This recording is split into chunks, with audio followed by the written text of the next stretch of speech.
warahmatullahi wabarakatuh. Alhamdulillahi rabbil alamin. Wassalatu wassalam ala rasulillah nabiyina Muhammadin wa ala alihi wa sahbihi wa man tabi'ahum bi ihsanin ila yaumiddin. Asyhadu an la ilaha illallah wahdahu la syarika lah wa asyhadu anna Muhammadan abduhu wa rasuluhu la nabiyya ba'dah. Qala Allah tabaraka wa ta'ala, ya ayyuhalladzina amanu taqullaha haqqa tuqatih wa la tamutunna illa wa antum muslimun. Wa qala aydan ya ayyuhan nasu taqu rabbakum alladzi khalaqakum min nafsin wahidah wa khalaqa minha zawjaha wa batha minhuma rijalan katsiran wa nisaa'a wattaqullaha alladzi tasaaluna bihi wal arham innallaha kana 'alaykum raqiba. Fa inna asdaqal hadis kitabullah wa khairal hadi hadi Muhammadin sallallahu alaihi wasallam wa syarrul umuri muhdatsatuha fa inna kulla muhdatsatin bid'ah wa kulla bid'atin dhalalah wa kulla dhalalatin finnar. Saudara-saudariku, para dewan guru yang dimuliakan Allah Subhanahu wa taala, alhamdulillah kita bersyukur pada Allah dapat duduk bersama kembali dalam kajian ilmu dalam rangka kita mendekatkan diri kepada Allah. Karena menuntut ilmu itu adalah ibadah. Sebagaimana kita terus beribadah dengan salat, terus beribadah dengan amal soleh, maka menuntut ilmu juga terus kita lakukan karena dia ibadah. Allah berfirman, wa'bud rabbaka hatta ya'tiyakal yakin. Sembahlah Rabbmu sampai datang kepadamu sesuatu yang yakin, yaitu kematian. Maka menuntut ilmu itu tidak mengenal usia, tidak dibatasi dengan tempat, tidak dibatasi dengan waktu. Sepanjang hayat kita, selama hayat masih dikandung badan, kita terus belajar ilmu agama. Bahkan Bapak Ibu yang dimuliakan Allah Subhanahu wa taala, kebutuhan kita tentang ilmu agama itu melebihi kebutuhan dari makan dan minum. Bapak-bapak jika makan sehari berapa kali? 3 kali. Paling sedikit ya.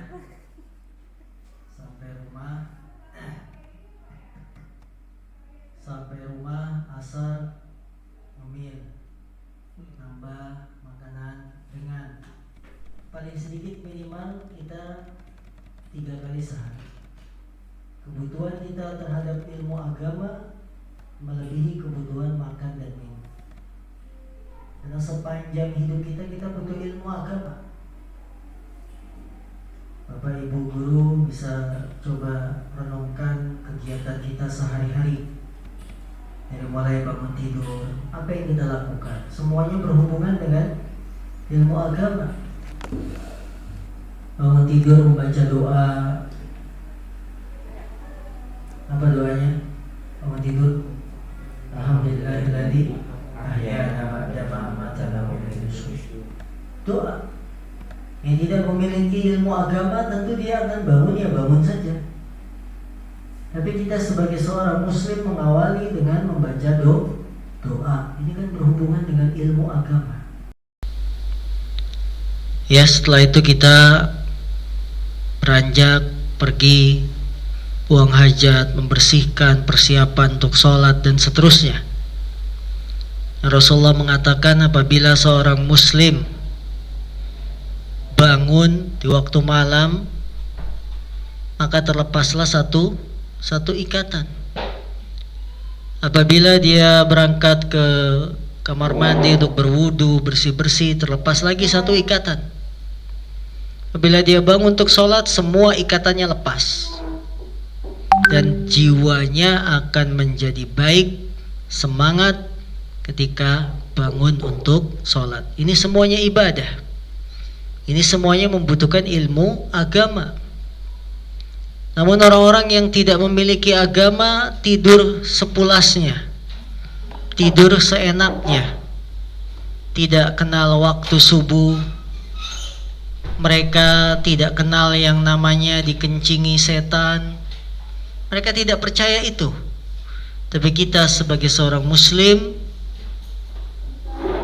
seluruh ilmu agama selalu mengiringi perbuatan kita, kegiatan kita dalam sehari-hari. Kemudian sholat subuh, setelah sholat subuh zikir pagi sore, ya zikir pagi kita ucapkan. Setelah itu misalkan yang rumahnya jauh bersiap berangkat untuk ke sekolah dengan memakai baju, dengan berkendaraan membaca doa, ya naik kendaraan pun berbaca doa. Di tengah jalan melihat orang yang mohon maaf misalkan cacat, kita baca doa, ya segala puji bagi Allah yang telah menyelamatkan aku, ya dan melebihkan aku dibandingkan orang ini. Nah seperti itu. Ini seorang muslim jadi kehidupannya selalu berhubungan dengan ilmu agamanya. Maka kewajiban bagi kita semua untuk selalu menuntut ilmu agama. Ya Rasulullah beliau sallallahu alaihi wasallam bersabda, talabul ilmi faridatun ala kulli muslim. Menuntut ilmu itu wajib bagi setiap muslim, termasuk di dalamnya muslimah. Bapak Ibu yang dimuliakan Allah Subhanahu wa taala, kita lanjutkan sekarang adalah pokok landasan yang kedua.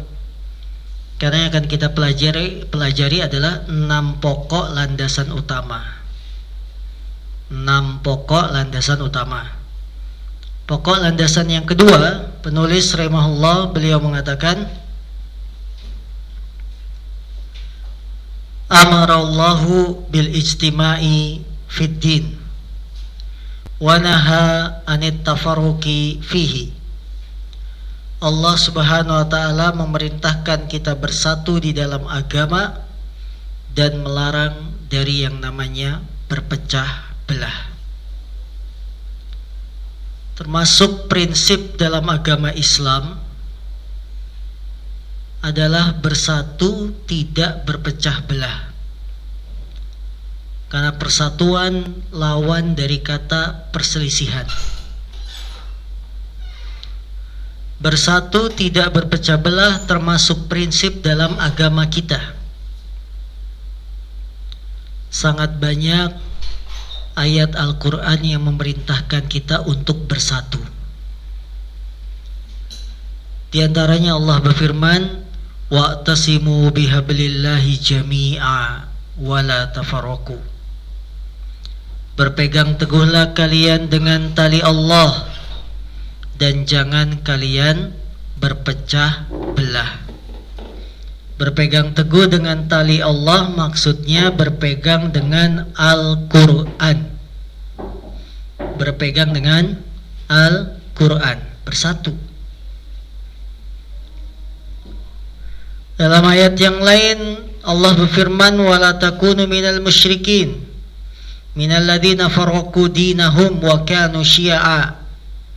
Janganlah kalian seperti orang-orang musyrikin yang mereka berpecah belah, berkelompok-kelompok.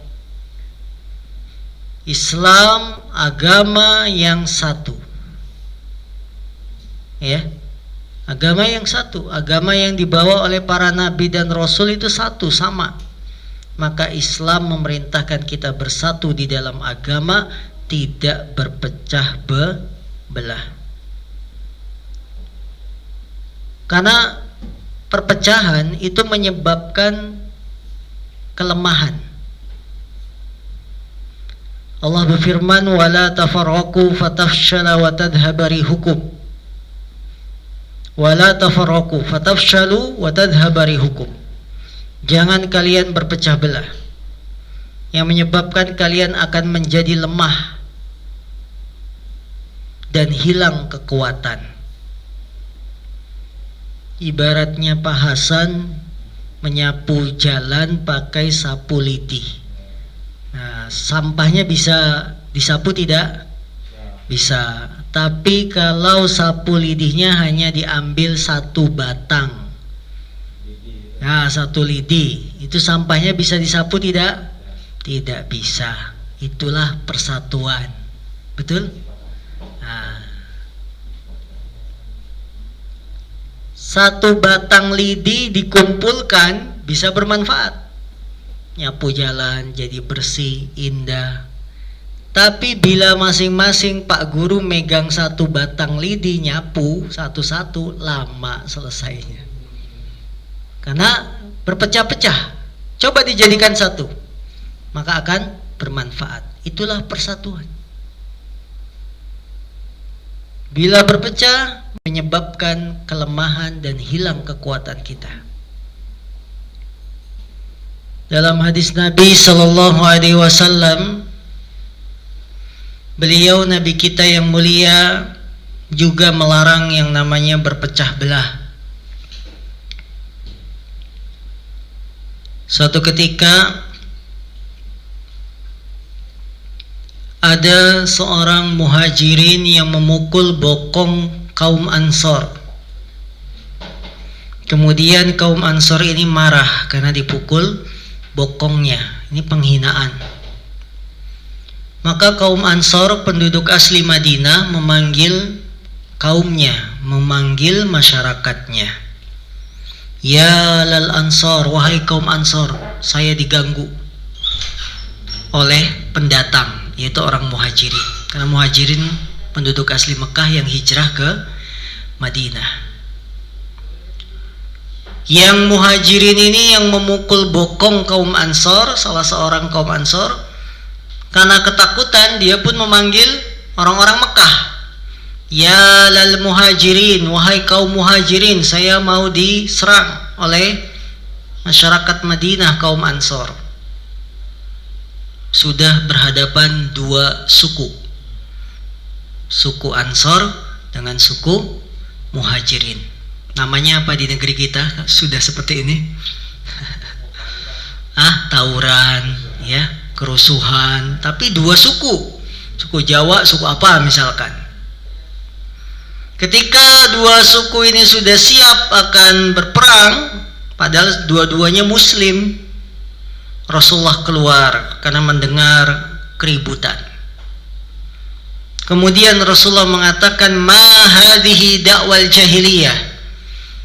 Bahasa kitanya, terjemahannya, apa-apaan ini panggilan-panggilan jahiliyah.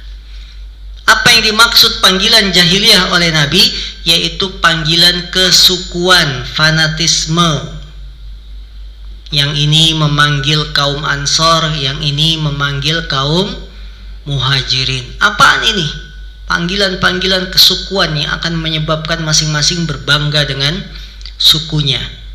Kemudian kata Nabi, da'uha fa innaha khabisah. Tinggalkan panggilan-panggilan jahiliyah ini. Sesungguhnya hal itu sangat jelek sekali. Khabis, sangat jelek. Ya. Karena ketika seorang sudah fanatik dengan kesukuan daerahnya, padahal sama-sama Muslim, bisa membuat pertumpahan darah. Tidak lagi mengenal ini adalah saudara kita seagama, ini adalah saudara kita satu akidah, tapi yang diunggulkan adalah sukunya, maka akan memecah belah umat. Nabi bilang, tinggalkan ucapan jahiliyah ini karena sangat jelek sekali. Allahu Akbar. Ini berarti Islam mengajarkan kita bersatu, tidak berpecah belah. Mengapa kita harus berpecah belah? Padahal Pencipta yang kita sembah adalah satu, Allah Rabbul Alamin. Mengapa kita berpecah belah? Al-Quran, kitab suci yang kita baca juga satu. Mengapa kita harus berpecah belah? Nabi yang kita ikuti, kita jadikan teladan juga satu, yaitu Nabi Muhammad. Mengapa kita harus berpecah belah? Kiblat yang dijadikan salat, arah salat oleh kaum muslimin juga satu. Di mana kiblatnya? Di Ka'bah. Lantas kenapa kita berpecah belah? Alasannya apa kita berpecah belah? Padahal Allah yang kita sembah satu, Nabi yang kita ikuti satu, kitab suci Al-Quran yang dijadikan pedoman hidup juga satu, kiblat yang menjadi arah kaum muslimin dalam ibadah, sholat, doa juga satu, yaitu Ka'bah. Ya, maka tidak dibenarkan di dalam agama Islam perpecahan. Karena itu Nabi Muhammad SAW dalam berbagai macam ibadah mengupayakan berjamaah, bersama-sama sebagai bentuk persatuan. Di antaranya dalam ibadah sholat, laki-laki dianjurkan sholat berjamaah, bahkan wajib sholat berjamaah. Dalam rangka apa? Memupuk persatuan. Dikumpulkan dalam satu masjid, rukuk bersama, sujud bersama, tanpa membedakan golongan, tahta, kedudukan, dan lain-lain. Semuanya sama. Ikut imam. Walaupun yang di belakang imam Pak RW, bisa tidak imamnya rukuk, Pak RW sujud? Tidak bisa.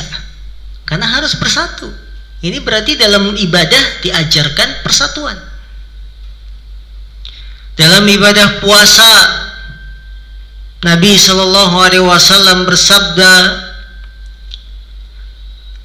"Sumu li ru'yatihi wa aftiru li ru'yatihi." Puasalah kalian karena melihat hilal, dan berbukalah Idul Fitri karena melihat hilal. Dijadikan satu patokan yang sama, melihat hilal. Dalam hadis yang lain, Nabi SAW beliau bersabda, "As-sawmu yawma yasumun nas, wal fitru yawma yuftirun nas, wal adha yawma yudahhin nas." Puasa Ramadan adalah ketika manusia semuanya berpuasa. Idul Fitri, Lebaran adalah ketika manusia semuanya berlebaran. Dan Idul Adha adalah ketika manusia semuanya menyembelih. Ini berarti kita diajarkan bersatu. Puasa kalian adalah ketika umumnya manusia puasa, tidak masing-masing sendiri-sendiri. Yang di Sumatera 2 hari sebelum ketetapan pemerintah sudah puasa. Yang di sana 3 hari sebelum ketetapan pemerintah sudah puasa. Ini perpecahan. Padahal Nabi mengatakan puasa Ramadan kalian adalah ketika umumnya manusia puasa. Ini berarti kita diajarkan bersatu, tidak berpecah belah. Lebaran kalian, Idul Fitri juga ketika manusia umumnya berlebaran. Karena untuk menampakkan persatuan, syiar Islam.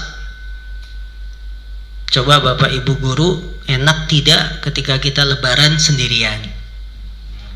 Yang lain belum sholat Id, ya, makan opor ayam sendirian, enak tidak? Nggak enak.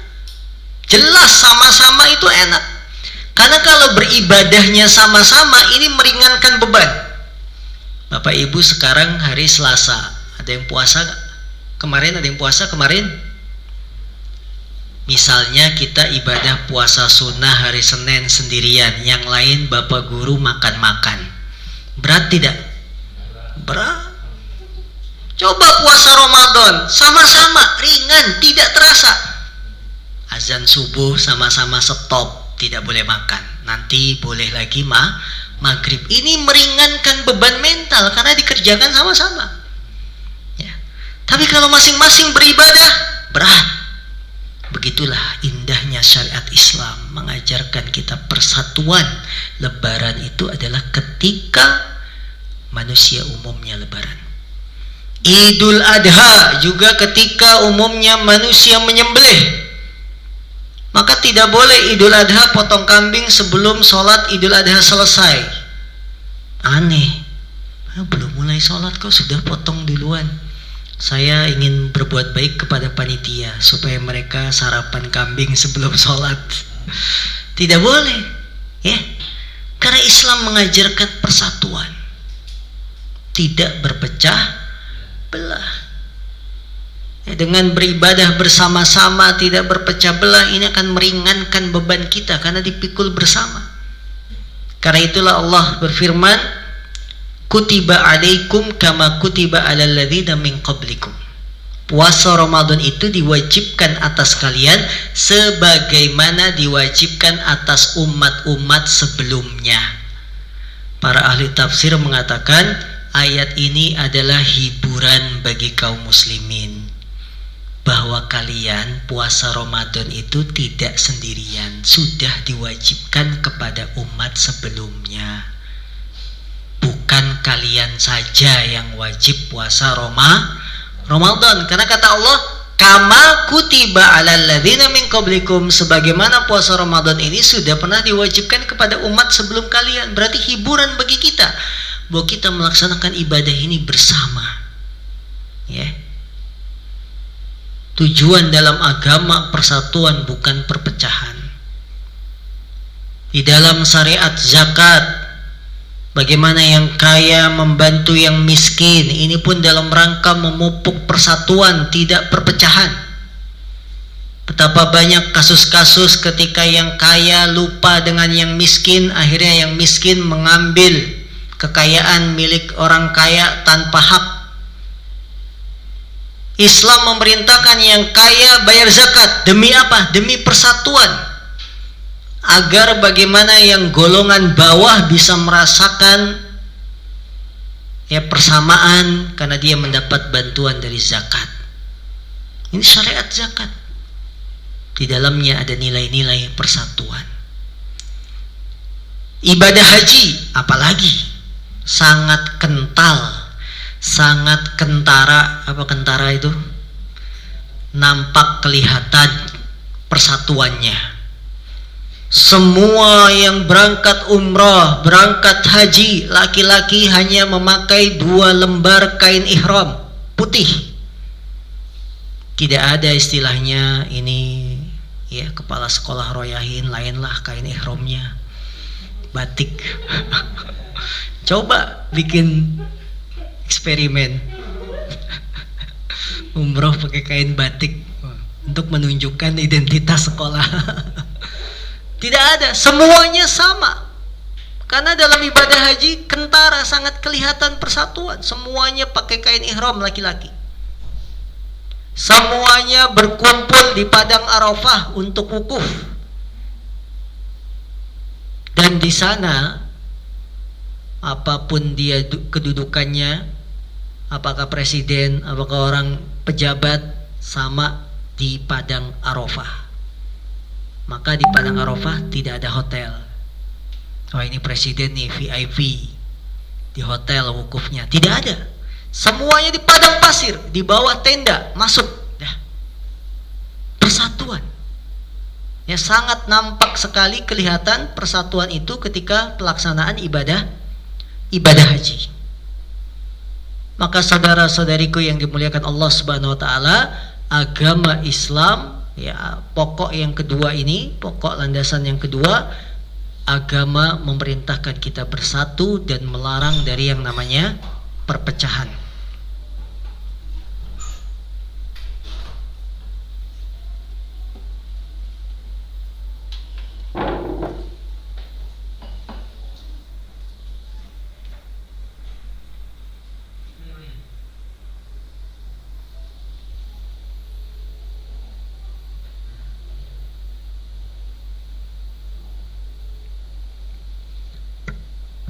dalam bentuk aplikasinya kehidupan, bagaimana Islam memerintahkan kita untuk bersatu. Nabi kita yang mulia sallallahu alaihi wasallam, beliau bersabda, al-muslimu akhul muslim, la yadlimuh wa la yakhdhuluh wa la yahqiruh, at-taqwa hahuna wa yushiru ila sadrih bihasbi imri'in minasyarr an yahkira akhahul muslim, kullul muslimi alal muslimi haramun damuhu wa irduhu wa maluh. Seorang muslim adalah saudara muslim lainnya, maka tidaklah dia menzoliminya, tidak pula merendahkannya, menghinanya. Ketakwaan itu di sini Nabi memberi isyarat ke dadanya sebanyak 3 kali. Kemudian Nabi mengatakan, cukuplah seorang itu dicap sebagai orang yang buruk bila dia merendahkan saudaranya sama muslim. Setiap muslim atas muslim yang lain haram menumpahkan darahnya, merusak kehormatannya, dan mengambil kekayaannya. Ini persatuan. Bagaimana Rasulullah mengatakan la yadlimu, seorang muslim dengan muslim yang lain tidak menzolimi. Karena dengan sebab kezoliman ini terjadi perpecahan. Tidak usah jauh-jauh, suami dan istri. Alasan paling banyak apa terjadi perceraian?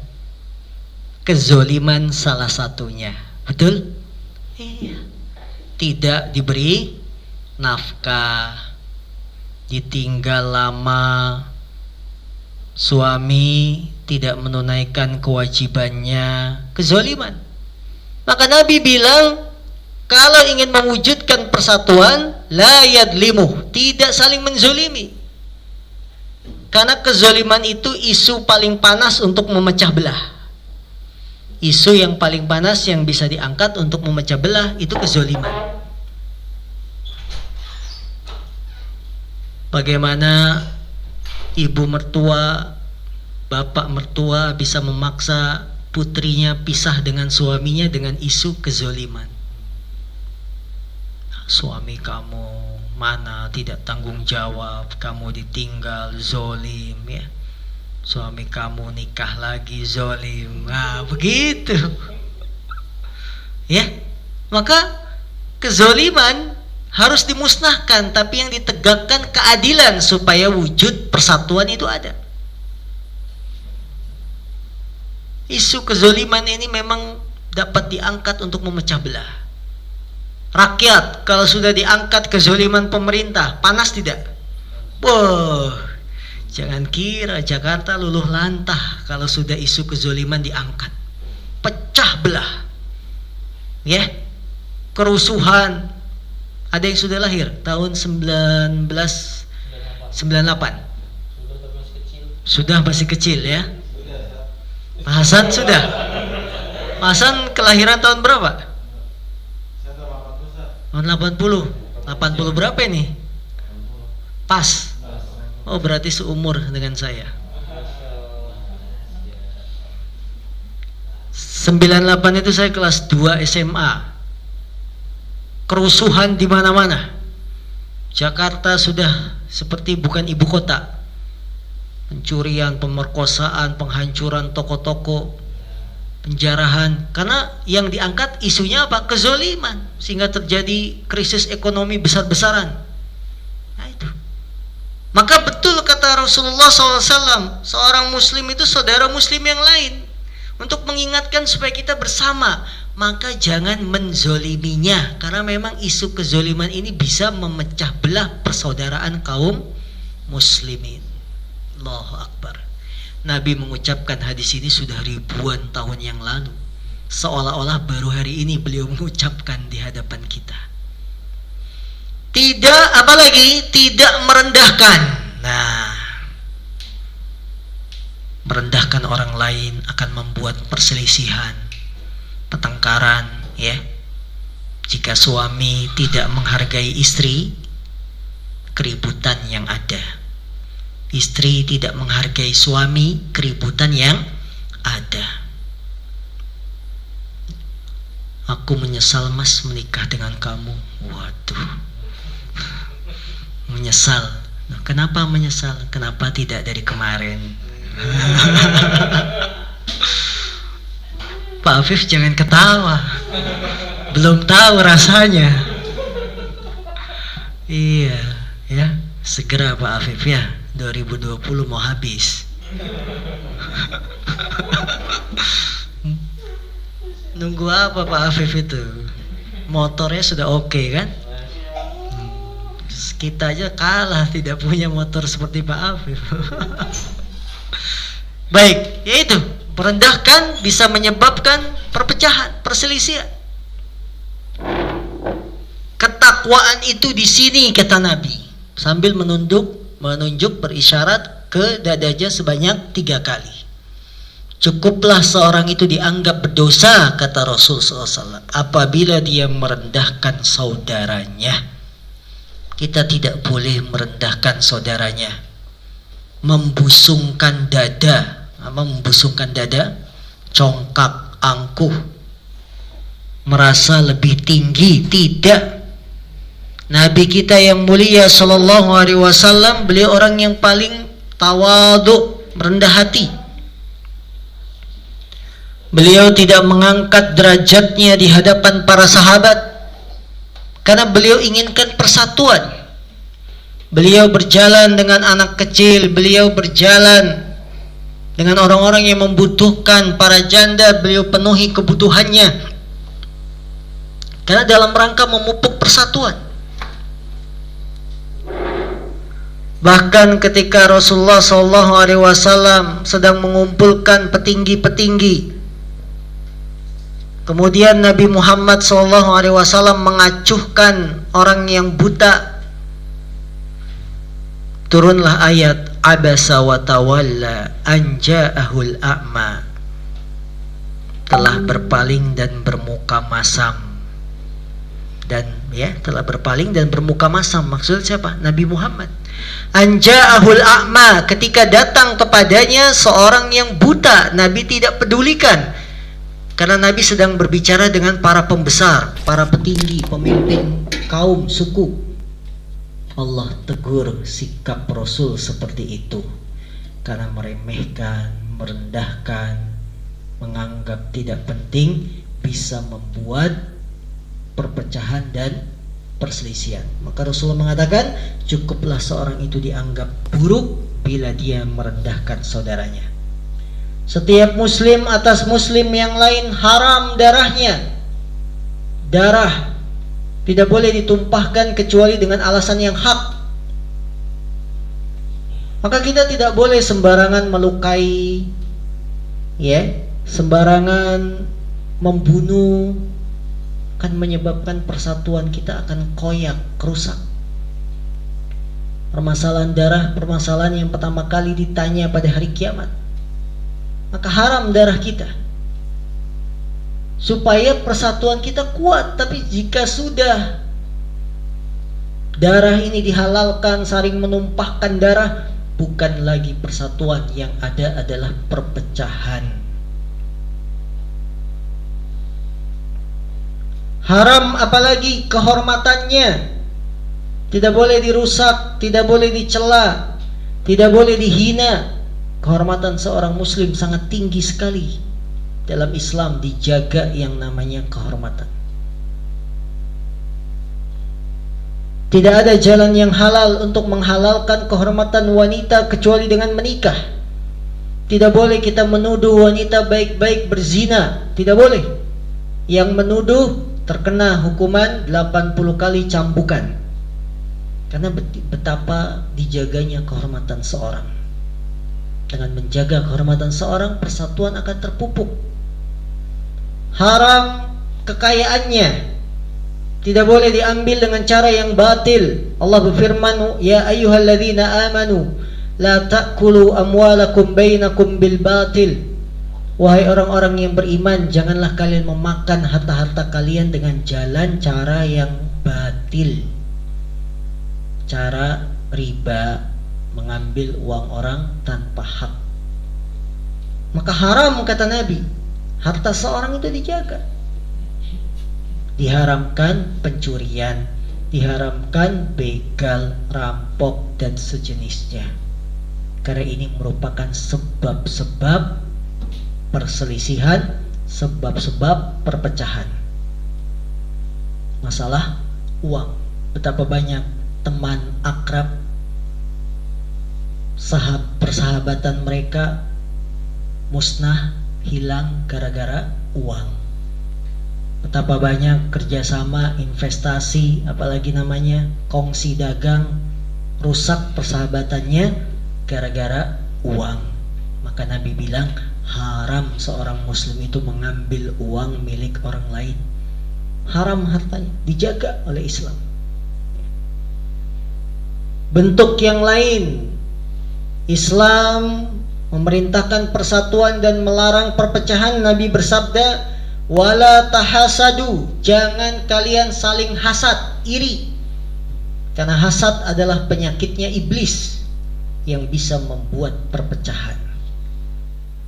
Persaingan teman, satu kantor, satu yayasan, satu sekolah, saling hasad, sudah merusak, ya. Membanding-bandingkan pekerjaan, rusak karena hasad. Nabi bilang jangan kalian saling hasad, karena itu bisa merusak persatuan. Wala tabaghadu, jangan kalian saling membenci. Wala tajassasu, jangan saling memata-matai. Tentu kita tidak ingin punya teman yang selalu kepoan. Nah, bahasa milenial ya. Boleh tidak kita bicara seperti ini ya? Kepoan, ingin tahu saja urusan orang, memata-matai, ya tidak boleh, karena akan merusak persatuan. Apa saja urusan kita dia pengen tahu, tidak. Wala tahassasu, jangan pula memata-matai. Sama wala tanajashu, jangan saling berjualan dengan sistem najas, yaitu menaikkan harga barang tapi tujuannya tidak ingin membeli, hanya ingin melukai hati saudaranya. Ya, sistem lelang, pura-pura menawar tapi tidak ingin membeli supaya gagal transaksi temannya. Nah, ini tidak boleh karena akan memecah belah. Wa kunu ibadallahi ikhwana. Kemudian kata Nabi setelah melarang tidak boleh begini, tidak boleh begitu, Nabi bilang wa kunu ibadallahi ikhwana, dan jadilah kalian sebagai hamba-hamba Allah yang bersaudara, yang bersatu. Ya, karena hasad akan merusak pertemanan, hasad akan merusak persahabatan. Saling benci, saling memata-matai akan merusak persatuan. Kemudian Rasul perintahkan kebalikannya, wa kunu ibadallahi ikhwana, dan jadilah kalian hamba-hamba Allah yang bersaudara. Ini banyak sekali hadis-hadis yang memerintahkan kita bersatu, tidak berpecah belah. Lantas persatuan semacam apa yang kita idam-idamkan? Apakah persatuan di atas kebatilan, persatuan di atas perbedaan dengan membiarkan kesalahan orang, atau yang bagaimana?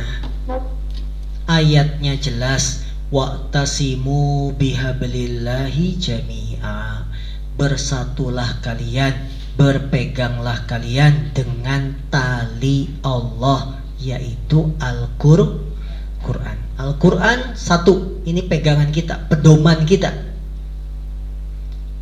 Maka persatuan kita harus dibangun di atas Al-Quran. Siapapun yang menyelisihi Al-Quran berarti dia tidak menginginkan persatuan, tapi yang dia inginkan perpecahan. Al-Quran memerintahkan kita tauhid, tidak berbuat syirik. Wa'budullah wa la tusyriku bihi syai'a, beribadahlah kalian hanya kepada Allah dan jangan menyekutukan dengan sesuatu apapun. Berarti Al-Quran merintahkan kita tauhid dan melarang perbuatan syirik. Maka persatuan itu dengan menegakkan tauhid, melarang kesyirikan. Jangan dibalik. Ustadz yang dakwahnya tauhid memecah belah. Lah wong ini perintah Quran. Ya. Ustaz-ustaz sekarang yang dakwahnya tauhid kan dituduhnya apa?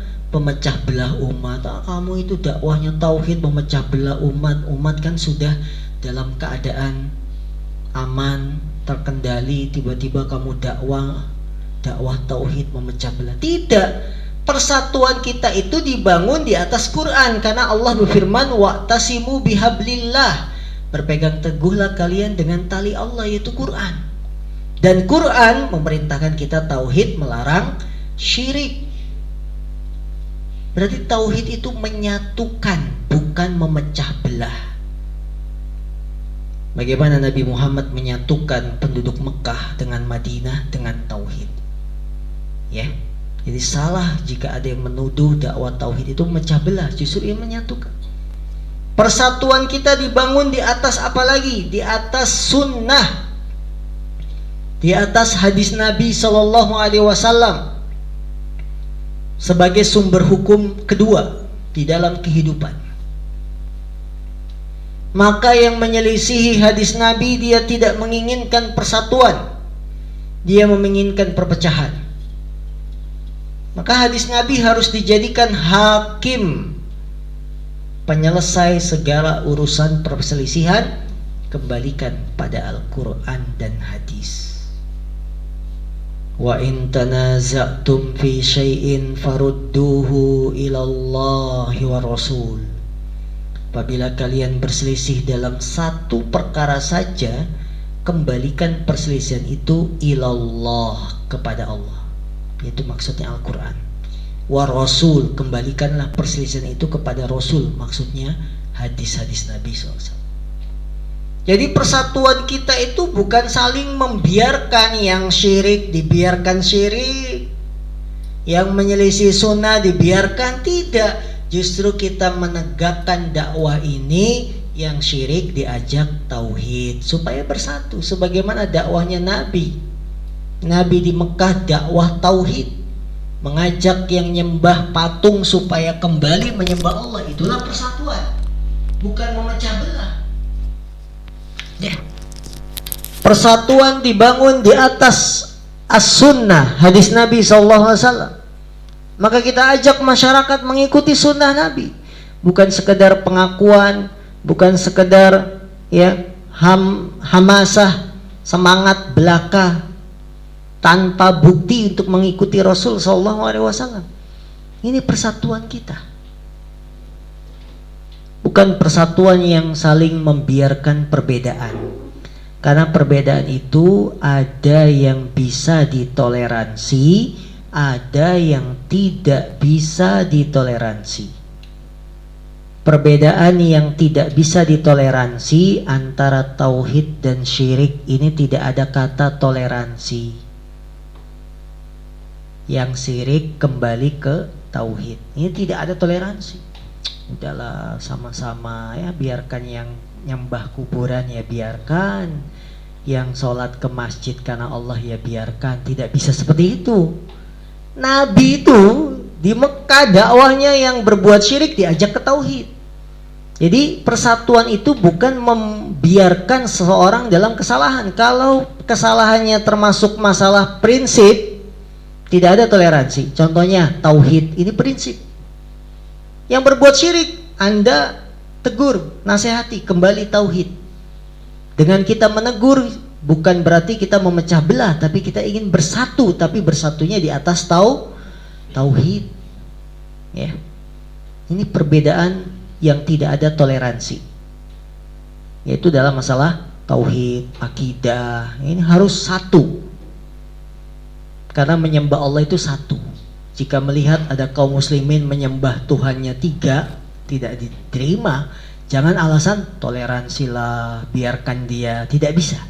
Ada perselisihan, perbedaan yang masih bisa ditoleransi.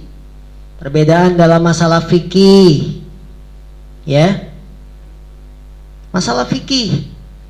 Misalnya menggerak-gerakkan jari ketika tasyahud. Silakan, ada yang diam, ada yang digerakkan, masih bisa toleransi. Tapi untuk masalah pokok tidak ada toleransi. Masalah menyembah Allah ya sudah satu yang kita sembah, Rabbul Alamin. Tidak boleh ada yang menyembah pohon, patung dan segala jenisnya.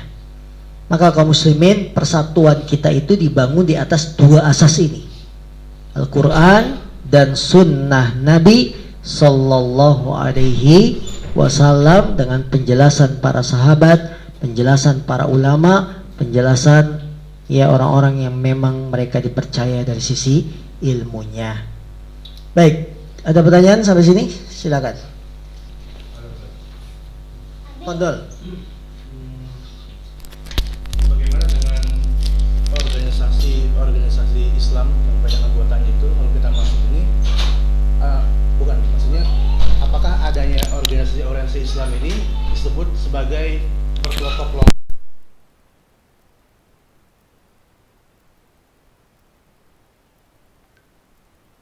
Ormas atau apapun bentuknya, mereka harus sadar landasan utama mereka adalah karena Allah ingin mengumpulkan manusia di atas Quran, di atas hadis. Ini niat awal yang harus diluruskan. Apabila membentuk organisasi untuk membuat fanatik, cinta dan benci berdasarkan organisasi, maka sudah salah niat. Cinta dan benci itu harus berdasarkan cinta Allah, cinta Rasul. Bila kita membuat organisasi tujuannya untuk membuat manusia terkotak-kotak, terpecah-pecah, tujuannya untuk cinta dan benci dengan organisasinya, salah besar. Si A tidak bergabung dengan organisasi kita, oh berarti dia bukan saudara kita. Itu salah besar.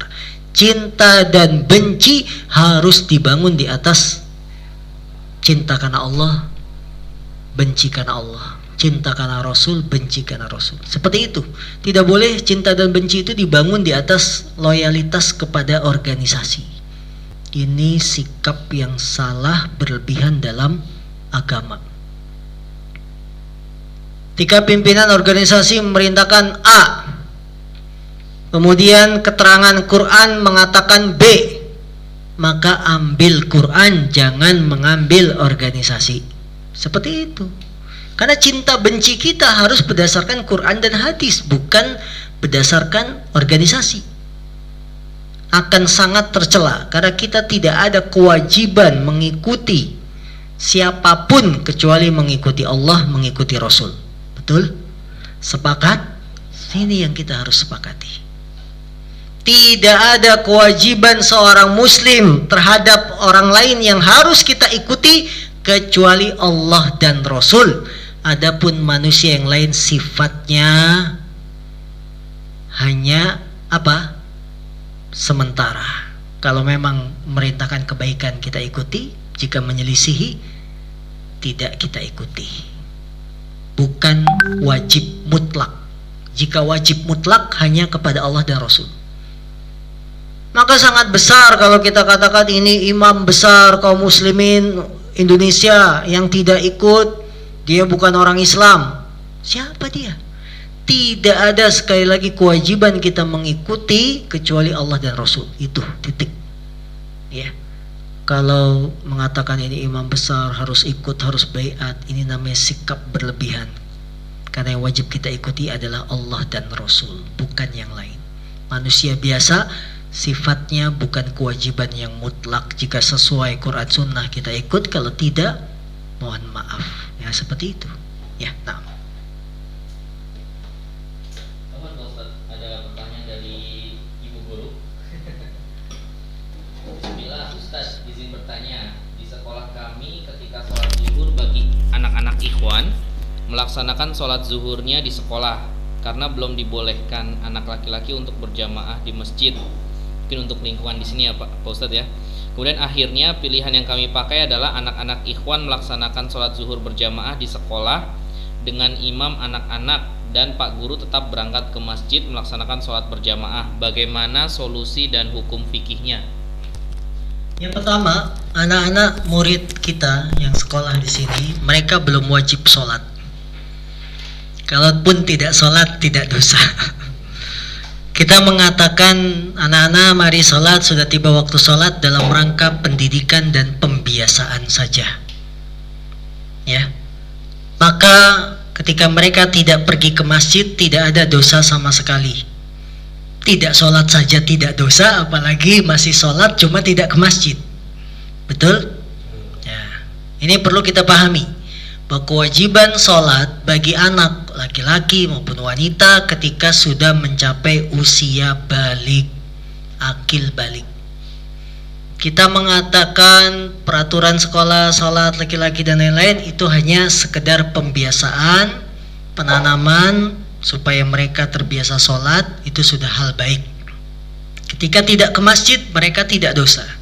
Karena kalau tidak sholat pun mereka tidak dosa secara hukum pandangan agama. Mereka belum mencapai usia akil balik. Maka tidak ada masalah dengan peraturan sholat di sekolah diimami oleh temannya sendiri yang masih kecil. Boleh dengan syarat sudah yang mengimami sudah paham gerakan, paham bacaan. Nah,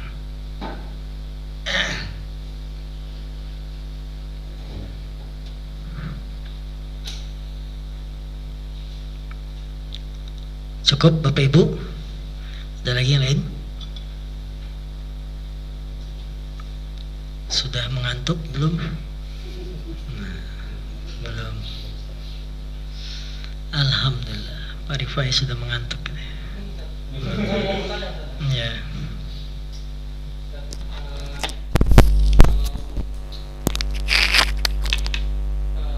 Kemarin lagi viral Ustaz, Habib Ustaz pemain MMA Ustaz, orang Muslim.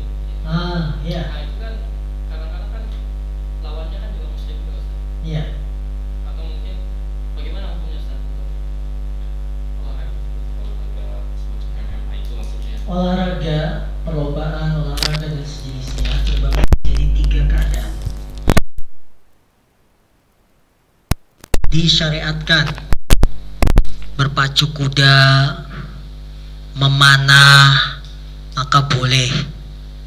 Ya, walaupun saingan kita lawannya muslim, sama-sama memanah, boleh. Ya, apalagi memanah hatinya. Boleh nggak? Berlomba-lomba memanah hatinya. Boleh bagi yang bujangan, Pak Rifai tidak boleh. Baru 1 ya, kuotanya sisa 3. Ya. Lomba memanah boleh walaupun teman saingan perlombaan kita sama-sama muslim, karena dia perlombaan disyariatkan. Memacu kuda karena ini menangkas, melatih ketangkasan dalam berjihad, ya, bagaimana menunggangi kuda. Maka lomba semacam ini disyariatkan, olahraga semacam ini disyariatkan. Yang kedua, jenis perlombaan olahraga yang statusnya dilarang. Patokannya olahraga yang dilarang adalah seluruh jenis olahraga yang di dalamnya mengandung unsur bahaya, melukai, maka tidak boleh perlombaan semacam ini. Balap mobil, balap motor, di sini ada unsur bahayanya, kecelakaan, menabrak orang, bahkan tidak sedikit yang meninggal dunia. Betul? Ya, tabrakan, crash, meninggal dunia, banyak dari olahraga ini. Apalagi yang melukai, tinju, memukul wajah, padahal dalam Islam dilarang yang namanya memukul wajah. Termasuk dalam hal ini MMA, memukul wajah, maka termasuk jenis olahraga yang dilarang dalam Islam. Walaupun atletnya muslim, kita tidak melihat muslimnya, yang kita lihat larangan agamanya. Karena kalau Islam itu digambarkan dengan orangnya, akan jelek nama Islam. Kita menilai Islam bukan dari orangnya, pelakunya, tapi lihatlah Islam itu dari keindahannya, dari ajarannya. Ya, sekarang orang Islam mencuri, apakah berarti Islam buruk? Tidak. Yang buruk pelaku pencurian. Ada orang muslim jadi atlet tinju, kita tidak menilai jelek buruknya Islam dari atletnya, dari ajarannya. Ajaran Islam melarang olahraga yang terlarang, yang mengandung unsur bahaya. Jenis ketiga olahraga yang boleh. Dia tidak disyariatkan, tidak dilarang, tapi boleh. Yaitu olahraga-olahraga yang umumnya tidak ada unsur bahaya, ya, berlari, main futsal, basket, bulu tangkis, tenis meja dan lain-lain. Yang memang tidak ada unsur bahaya, ya, tapi secara agama tidak ada keterangan main bulu tangkislah kalian, karena tidak ada. Ini jenis olahraga baru kan, tidak ada anjuran seperti itu. Main basketlah kalian, main futsallah kalian, nggak ada. Karena ini jenis baru, maka statusnya boleh-boleh saja. Balap lari, ya, silakan. Nah, itulah 3 jenis olahraga. Ya, tidak bahaya karena yang dipanah bukan orang. Tidak bahaya, ya kan? Iya. Baik. Lanjutan Ustaz yang tadi Bu tadi bertanya kembali, berapa usia akil baliknya gitu. Lanjut ke pertanyaan. Baik. Usia akil balik dalam Islam tidak ditentukan laki-laki sekian tahun, wanita sekian tahun. Tapi usia akil balik itu ditentukan dengan tanda-tanda munculnya akil balik. Tanda yang paling kuat bagi laki-laki adalah ketika sudah mimpi basah, mengeluarkan sperma ketika mimpi. Ini berarti dia sudah akil balik. Dan umumnya biasanya kalau anak laki-laki sudah lulus SD, ya, misalkan Royahin mau buka SMP, nah siap-siap, berarti menerima anak-anak yang sudah akil balik. Untuk tanda wanita akil balik ditandai dengan haid, mereka sudah akil balik. Berarti akil balik itu tidak dengan patokan usia, tapi dengan patokan tanda dan ciri akil balik. Laki-laki sudah mimpi basah, wanita sudah haid. Maka barang siapa di antara murid kita kelas 5, 6 SD wanita sudah haid, dia sudah akil balik. Ya, seperti itu. Nah,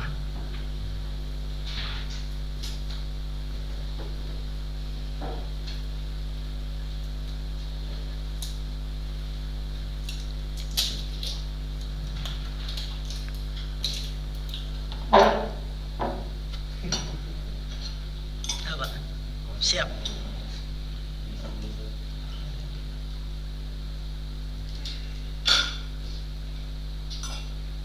Jazakallah khairan.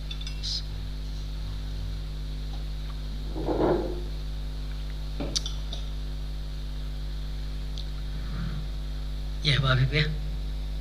Sebulan lagi ya. Siap. Liburan kan pertengahan Desember ya. Ya. Tidak perlu, asal ada kemauan, mau tidak gitu. Ya. Pak Rizal, Pak Afif. Kalau ada kemauan di sini pun tersedia banyak. Cuma belum ada kemauan, itulah yang menyebabkan. Baik. Ini disiarkan loh Pak Afif. YouTube lah. Bukan cuma lingkup sekolah ini, seluruh Indonesia. Oh iya, sekalian promosi maaf. Iya, makanya seluruh Indonesia ini. Baik.